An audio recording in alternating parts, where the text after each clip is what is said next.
শুধু দাওয়াত দিয়ে সারা বিশ্বে খিলাফা কায়েম হবে না।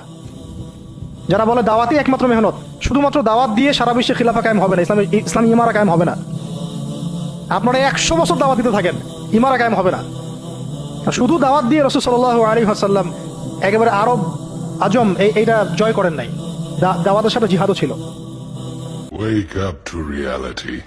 ইসলাম প্রতিষ্ঠায় আমাদের কি করা উচিত? ইসলাম প্রতিষ্ঠায় রাসূলুল্লাহ সাল্লাল্লাহু আলাইহি ওয়াসাল্লাম যা করেছে আমরা তাই করব। রাসূল কি করেছেন বলেন? জিহাদ করেছেন। আচ্ছা, মদিনায় তো ইসলাম প্রতিষ্ঠা হয়েছিল। মদিনায় রাসূলুল্লাহ সাল্লাল্লাহু আলাইহি ওয়াসাল্লাম মক্কা থেকে 5000 সৈন্য নিয়ে যেয়ে সবাইকে মেরে দখল করে ইসলামের রাষ্ট্র করছিলেন, ঠিক না? কি করছিলেন?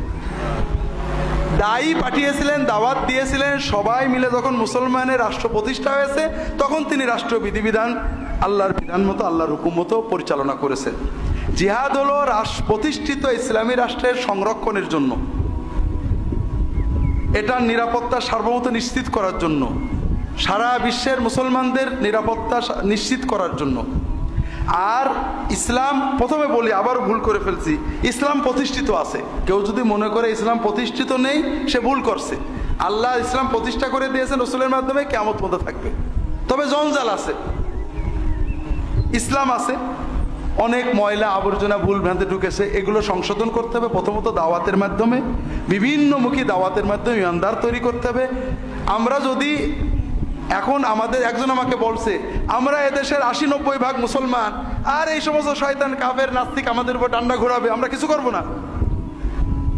তা আমি বললাম যে দেখেন, উল্টো, এদেশের 99% মুসলমান হলো 35-65 মুসলমান, অর্থাৎ সেকুলার মুসলমান। অনেকে নামাজই পড়ে না মুসলমান, যারা নামাজ পড়ে তারা সুদ খায়, ঘুষ খায়, বেপরদা চলে, আসে না নেই। তাদের আমাদের 95 থেকে 99 জন মুসলমানের ইসলাম হলো 35-65 ইসলাম। আমরা হুজুররা 100 ভাগ ইসলাম দিতে চাচ্ছি, ওরা মনে করে ওরা ইসলাম নিয়ে বাড়াবাড়ি করছে। হুজুররা বাড়াবাড়ি করছে, একজন নামাজ পড়ে নামাজের বিরুদ্ধে বলে রাগ করে, আর যদি পর্দার কথা বেশি বলেন, বেপর্দা চললে তার বাড়ি ঢুকতে না দেন, ওরা হুজুরা বাড়াবাড়ি করছে, আছে না নেই? কাজে তারা মনে করছেন যে আমরা একটা বাড়াবাড়ির ইসলাম তাদের উপরে চাপিয়ে দিচ্ছি। কাজেই আপনি যে ইসলাম বিশ্বাস করেন, যে ইসলাম আপনার কলিজা নাড়ায়, এই ইসলাম মানুষের ভিতরে ঢুকান। যখন এই ইসলাম মানুষের ভিতরে ঢুকবে, প্রভাব আপনার মতোই লোক বেড়ে যাবে।